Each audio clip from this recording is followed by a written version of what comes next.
Okay, we have 3 talks left. The next is the one by Professor Doria. It's called A Quarter Century of Joint Work with Newton da Costa. He comes from the Federal University of Rio de Janeiro. Okay, thank you. I'm pretty nervous. And this is going to be a rather boring talk because there are lots of technical results and the like. And I'm a boring person. So get ready. There is a summary. Sorry, I'm addicted to LaTeX and I hate PBSs. So I use everything I do is in LaTeX. This is what Newton and I have done together for the last 25 years.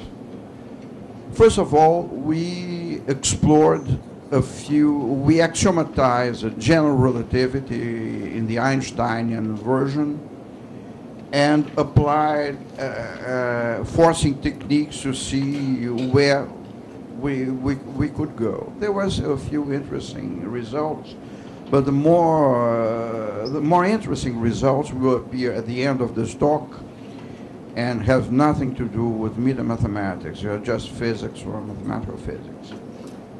Second, we tackled a problem which had been around since the 70s in chaos theory. Given the equations, it was only formulated in 1983, I think, but had been around for a long time. Given the equations of a dynamical system, can we test for chaotic behavior? We gave an answer in 1990, it was published in 1991, and the answer is there is no algorithm, no matter the kind of definition you give for chaos. Only suffices that the definition be non-trivial. That is, not everything is chaotic or everything is chaotic. Then we applied the same techniques to models in the social sciences.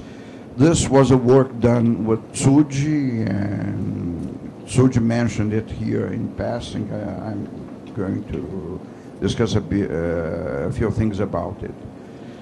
This is something still left unexplored. Techniques from information theory and the behavior of information theory under forcing models. And finally, our, I must say, very controversial, but so far totally correct results on P versus NP. I think this is going to be the most interesting thing I'm going to talk about, and let's go. First thing.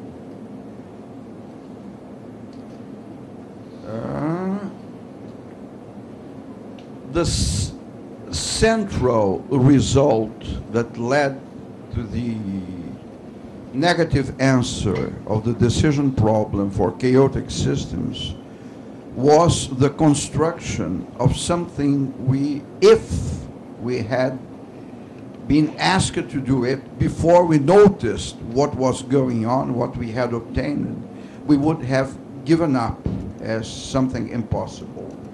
That is, writing an explicit, it can be fully written down, expression for the halting function in computer science. That can be done in languages very close to arithmetic. Our first construction was in the language of classical analysis, elementary functions, ordinary calculus. And it was really very surprising. We only noticed what had been done after we got the result. And I must say, I phoned Newton. Newton I had been checking over the phone, and by the early stages of the internet, the last results. I left my apartment in Palo Alto, was at Stanford at that moment, went to the supermarket next door, bought a six-pack and got drunk. Because it was something so surprising, so unexpected, and so different that one had to celebrate.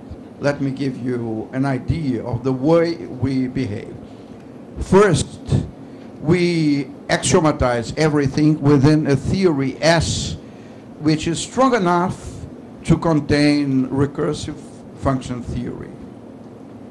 I'm going to give more details about this theory, but it can be piano arithmetic, Zermelo-Fraenkel, the usual stuff.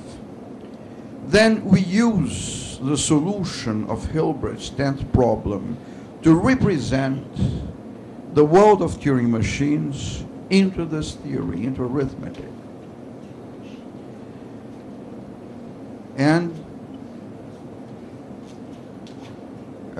we use universal Diophantine equation, and we can construct everything that we need in an explicit algorithmic way. This is a theory set, S, sorry. S has a recursively enumerable set of theorems. S includes enough arithmetic to represent Turing machine theory. It has a model with standard arithmetic, so it's not restricted just to non-standard models. One needs a standard model for S, even if for some variants we get just non-standard stuff. And it's consistent. Everything is supposed consistent and sound.